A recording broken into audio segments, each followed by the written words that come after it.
Hello, this is Christian, and what you're about to hear is a conversation between myself and James McLean that took place a few weeks ago, way back in May.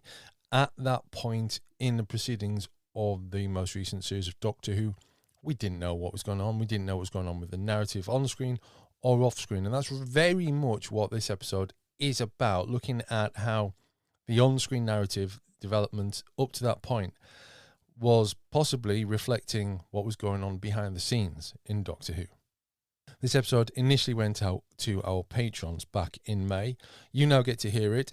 I would recommend that you do join our Patreon. It is free at the moment. So head to patreon.com/Kasterborous and take advantage of early episodes, ad-free episodes, and episodes with bonus material as well, and a few other additional content types now and again. Okay, that's enough for me. Let's get on with a trip back to May and a discussion between myself and James McLean about Doctor Who, the character's future, and the show's future.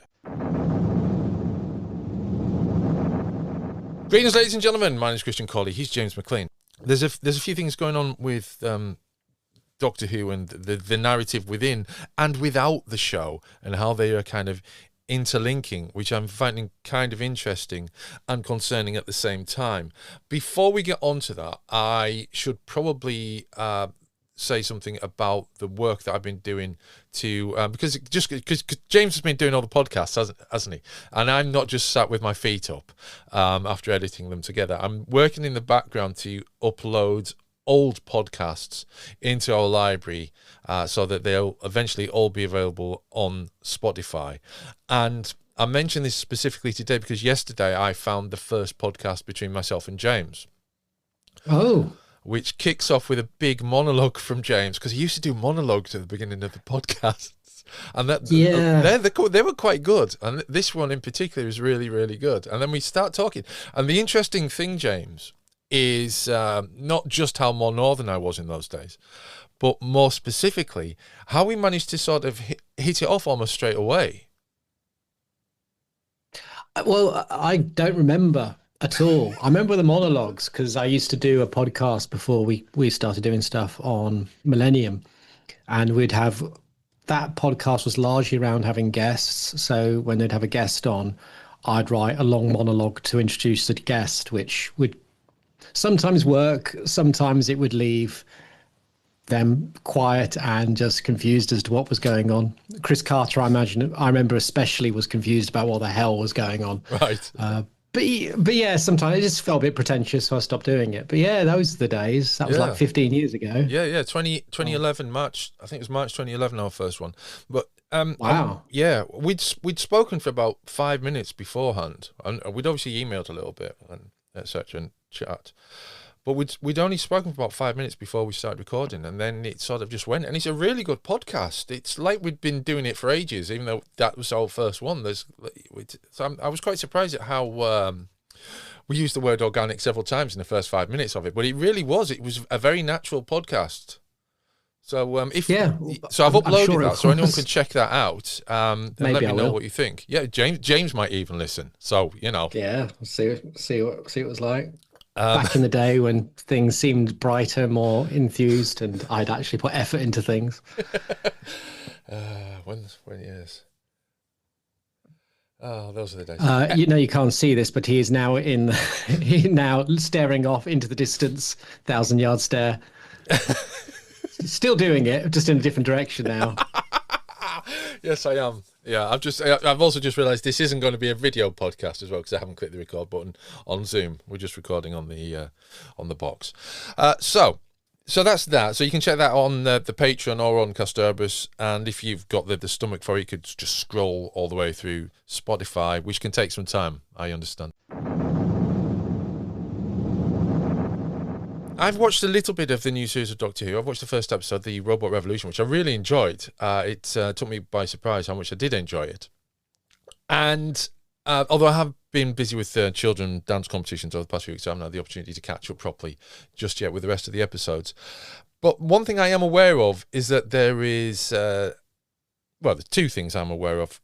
We know that, because we've talked about it at least twice on the podcast in the past, that there are question marks hanging over Doctor Who, appropriately enough, and whether it's going to continue beyond the Ncuti Gatwa, whether it's going to continue beyond Russell T Davies, or even if it's going to continue on the BBC. But I was also interested to learn that this is kind of been mirrored within Doctor Who's world, within the TV show.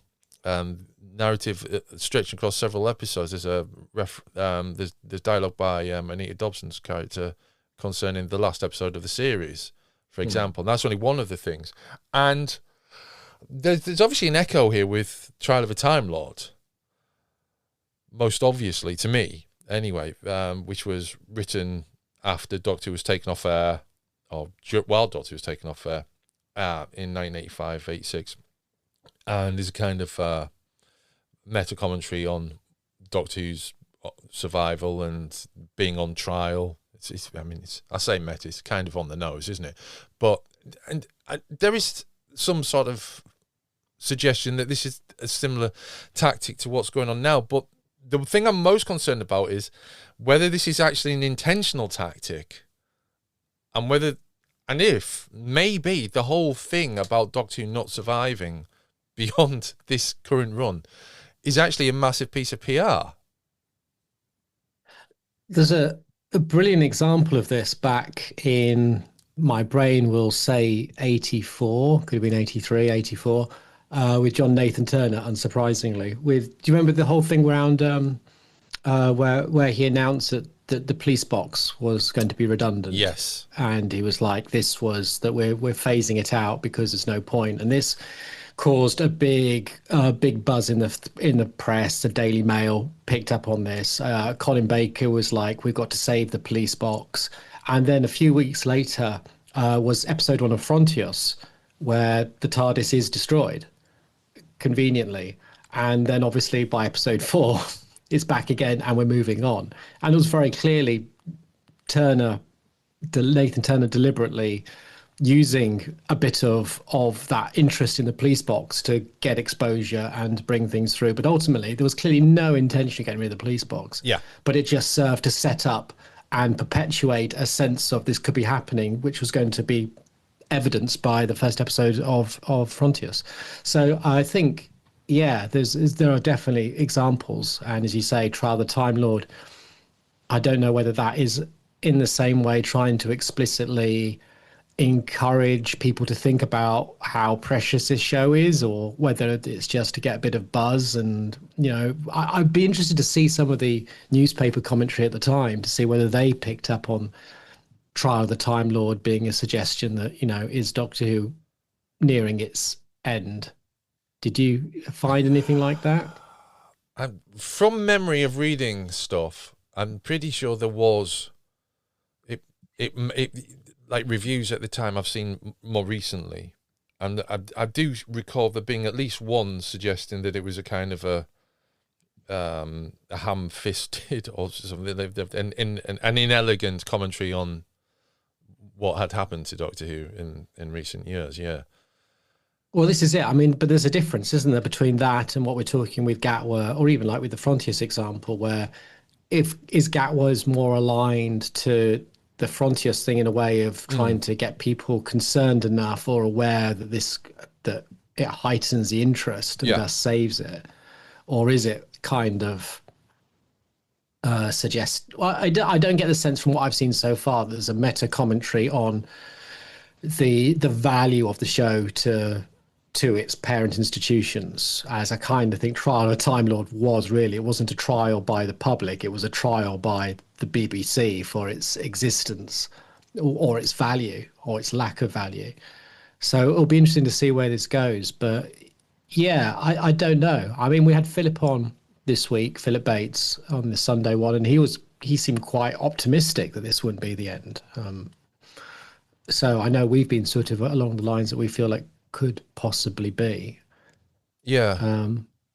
But again, yeah. Well, I think we're really basing that on how long it's been back and the state of the television / streaming industry. I just want to bring in something here that someone sent me. A PR company, a data collection company, sent me some information here.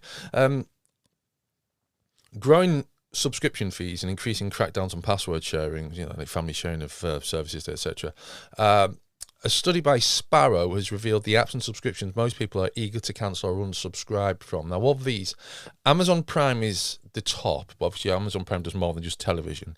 Then you've got Disney Plus, Hulu, Paramount, Audible, Peacock, Spotify, and Netflix. They're all the media, there's a few social media things in there. They're all the media, the sort of TV streaming, audio streaming services that are in there. And these are based on cancellation searches, and I don't know what percentage of people follow through and cancel. But the point of this is that obviously Doctor Who's on Disney Plus internationally, but people are looking at cancelling Amazon Video, probably not to 578,000, because as I say, a lot of them will be looking at maybe cancelling their annual payment for slightly cheaper, faster shipping. You got Netflix and you got Spotify. People are being maybe priced out of some of these services. Yeah. So that adds another dimension to this conversation that we've had, this ongoing conversation that you and I have had about streaming services, doesn't it? Because we've seen like Amazon, and there's one or two others have started. Have Disney started doing adverts? Or it's not just Amazon, there's someone else. Or is there's a version of Netflix as adverts? Netflix has adverts, I think. Yeah. So you're paying for a subscription and you're getting adverts, and the subscription costs are going up. And where does that leave us with television? People want streaming services because they don't have adverts. They're happy to pay for the streaming services so they don't get adverts. Then they start getting adverts. But you can see in a weird way why, like with Disney, and as we know, as it's well known, Disney's main revenue doesn't come from its streaming or its movies. It comes from its parks, and that's where it has a lot of cash. But in a weird way, you can see the value of things like Thunderbolt as a film, because you're almost by extending out, you're almost sustaining the potential of people staying with your streaming service, because there's so much. The problem with Doctor Who with Disney is that there's so many shows on Disney Plus that for it to be the thing to hold someone there, they've got to be very much part of that show. It's very hard for shows, I think, now to just be. So I think Disney's angle is franchises still are the way to hold people onto the streamers. That if you've got perpetuating Star Wars and Marvel films and pure Disney films, that will keep people in, because there's something very visible in the air when they're going through Instagram and they're seeing Thunderbolts being talked about. You're linking them still to thinking about superheroes, and the place to go for superheroes is Disney Plus. So maybe you'll stay on that streaming. Do you know what I mean? Yeah. There's just so much stuff. It's like, how do you find ways of, as not just the distributor and the consumer, to sort of pass that material into why should I stay? At the moment, I'm sitting with Now TV and I'm thinking about cancelling it. I've had it for a bit for Walking Dead content and a few other things. Watched the Roseanne spin-off, The Connors. Interesting. Half gone back to The Last of Us, but I'm also been thinking, like, do I end this? What's keeping me there? And I suppose that's the question. What's keeping people on Disney Plus?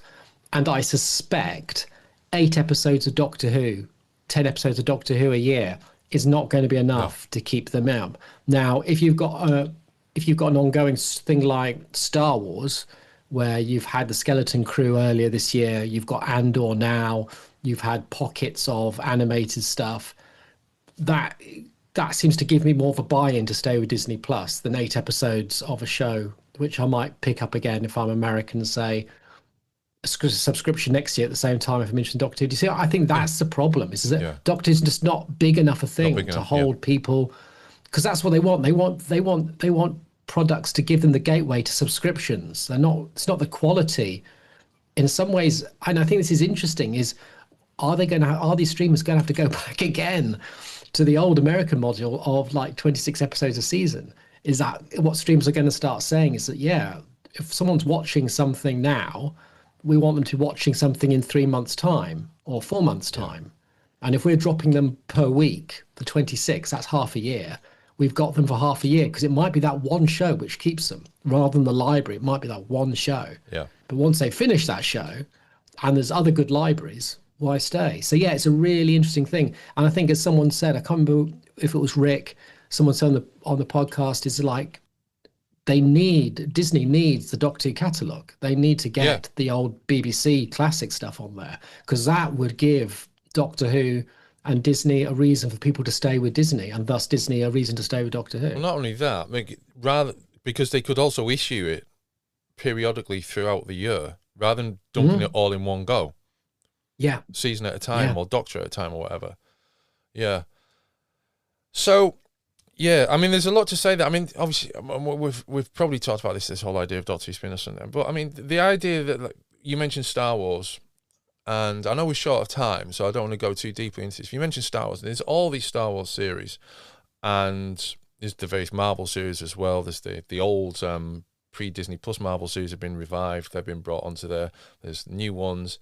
And then you got Doctor Who, which is just Doctor Who. There's not even... I mean, Sarah Jane Adventures isn't on Disney Plus either, is it? Or Torchwood? No, I don't so you got those opportunities as well. And you got the opportunities... I know we've got this War Between the Land and the Sea, which some people have suggested might actually be another Doctor Who series, as well as a spin-off. And with a new Doctor. But there's so many... I mean, the opportunities for having Doctor Who TV series, you're on Disney Plus, you've got this opportunity, you've got the biggest, I mean, I don't know whether Disney or Netflix is the biggest, but let's say that Disney's the biggest, because it's either that or Netflix. You got the biggest outlet of distribution at your fingertips, and you're carrying on doing one, maybe two shows. You could be having like a Rise of the Daleks TV show, or the Birth of the Time Lords TV show, or any of these sort of things. And we're just getting 8 episodes of Doctor Who from the BBC and Disney, and then sent to Disney Plus every week. I don't know, but I still wonder whether it's, again, industry just not knowing what to do with the current situation, the current climate. That go back just over 10 years ago, different landscape, different ways of looking at television, what's successful, what isn't, what makes, who's buying in. As I said on Sunday, one of the problems with Doctor Who at the moment is that it doesn't have that child in audience intake. It's regeneration cycle in itself of bringing young blood into the fold to keep it going. It's dying because young people aren't watching the BBC anymore in the UK. So they're not going to see the show. They're not going to tap in, regardless of what you think of its quality.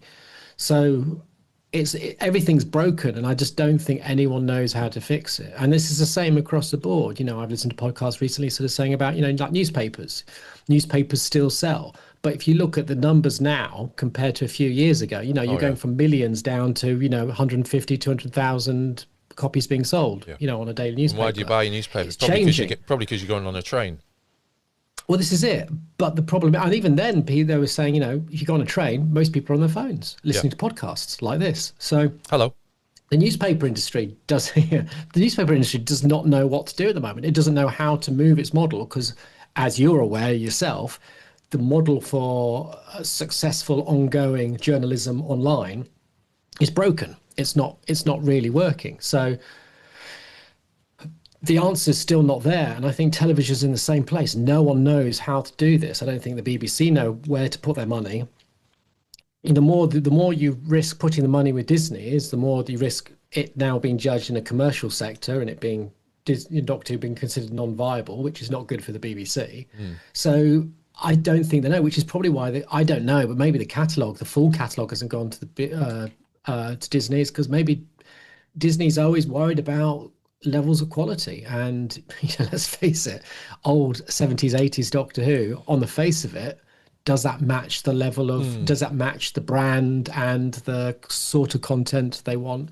Yeah, it could be. Then again, they've got the old Courage on there. So. Yeah, Caravan of Courage and the Muppet Show's original run. So they're both on there. Just so winding it back then. So the my initial question to you was, or statement was concerning Russell T Davies' hints at a doom-laden future for Doctor Who, and whether or not this echoes what's going on in the TV show, and whether this is actually a very brave publicity thing. What do you think? I don't know. I mean, also, it could be a very clever bit of publicity. You know, a few weeks before that, there was the conversations about Ncuti potentially leaving. And now then there was this it almost looked, you could argue it looked almost organized disparate, because there was the two interviews. Well, there was an interview with Ncuti where he was, it's just the Newsround one. Yeah, and he was kind of like, who knows? And then Russell T Davies gives this very blunt, well, you know, it comes round for every generation eventually. Yeah. It does almost feel like, you know, for God's sake, he's an actor. If he was told, if the line was, be bright about the future, be bright about the future, you'd think, I don't see any so you could argue there's an artificialness to it. At the same time, to just put into context what we've just waffled on about and discussed, this is really uncertain times. I could see Disney, and I've said a million times now in the last few weeks, not because of quality, but just because does it give what they want in a commercial sector, not wanting to invest in another 2 seasons. Yeah. I could see that. And I don't think that's a problem with Doctor Who. It's a problem with the market and the BBC and Russell having Bad Wolf, having gone for this commercial deal, which, you know, if it falls apart, does that produce a lack of confidence in the BBC moving further? And that's the problem, because everything's got to be bigger. As I think Rick was saying the other week, could it just be a smaller show like the X-Files, you know, something down to earth, unit days almost, scale it back? Could it, in its sense, have its own aesthetic and perhaps not have to be constantly competing with the big leagues and become something quite nuanced and clever and cheaper? Yeah. But I just don't think there's a sense that that's the way to go, even though I have a sense that's one of the only ways for these sort of shows to go now, is to redefine itself by not trying to be Guardians of the Galaxy. Yes, I mean, we've talked about it many times over the years about, and I know you have over the past few weeks as well, about how it's essentially the same format since 2005, etc. And it does seem, I know obviously Chris Chibnall tried changing it, and I think Steve Moffat tried changing it as well a bit with you know, putting the Doctor in a university, etc. It does feel like now is probably the time for it to have a big kind of change if it is to survive long term, or avoid having a prolonged break again. But when obviously the thing about that is whether it's the televisual format that changes or whether Doctor Who's format entirely changes and it just goes off air and we're just surviving on or the show surviving on audios and books and comics again like it was 30 years ago. I mean, there's a very strong argument that these days, as has been said many times, outside of Black Mirror, shows which are predominantly anthologies just don't really exist because they're expensive. People like to come and know what they're going to watch. And one of the problems we have when you sort of see 40 plus fans looking at Doctor Who, they will rave about The Well, which I know you've not seen yet, or Deep Blue Yonder. They'll rave about that style and they'll be very frustrated when they get something lighter. So there is an argument that, yeah, maybe if Moffat had stuck by his guns, which he didn't need to at the time because it was different ecosphere of television, and just done a season of Doctor Who in a university, TARDIS stays in that corner and each week is something around, not necessarily in the university, but around the area, and he's there in town. Cheaper. It's not an anthology anymore. It is very much situated in one space with a certain set of characters. It still has aliens, still has threats. Sometimes it might be something quite deeply personal. It might not always be aliens, you know, and you just actually went for it, as you said, and just said, okay, no longer an anthology sort of style of each week we don't know where we're going to be. Each week we know he's going to be here in the university or in unit, and we accept that. And we see where it goes. And I think, as you said, it would be refreshing. It would be cheaper. It might sustain a show, because I do have a worry that if it goes off air, I'm not sure how it will come back, because I'm just not sure what television will be in 5, 6 years time, 10 years time, if there's going to be a space for it. could be an argument that we just have to accept that maybe a show like Doctor Who is just too odd for where television's going these days. That could be too odd and expensive. And maybe, as you say, it's suitable for the niche audiences of Big Finish and books where it can survive. We could be talking about trying to find the next episode of Doctor Who on Talking Pictures TV in 10 years' time. Yeah. Or the only other thing, as we said before, a film, if it went into just like doing like event cinema. Yeah. BBC-led event cinema, still fairly cheapish, stunt casting of a different Doctor each time.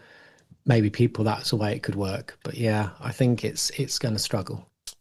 Okay. Well, obviously, as this series continues on, these references within the narrative will play out, and we'll get to a point where we know what we're talking about. At this point, we don't really know what we're talking about in terms of Doctor Who, this series, but these are all things that are very much worth thinking about in terms of Doctor Who's longevity. Thank you, James, for joining me. This is a little podcast to go out from the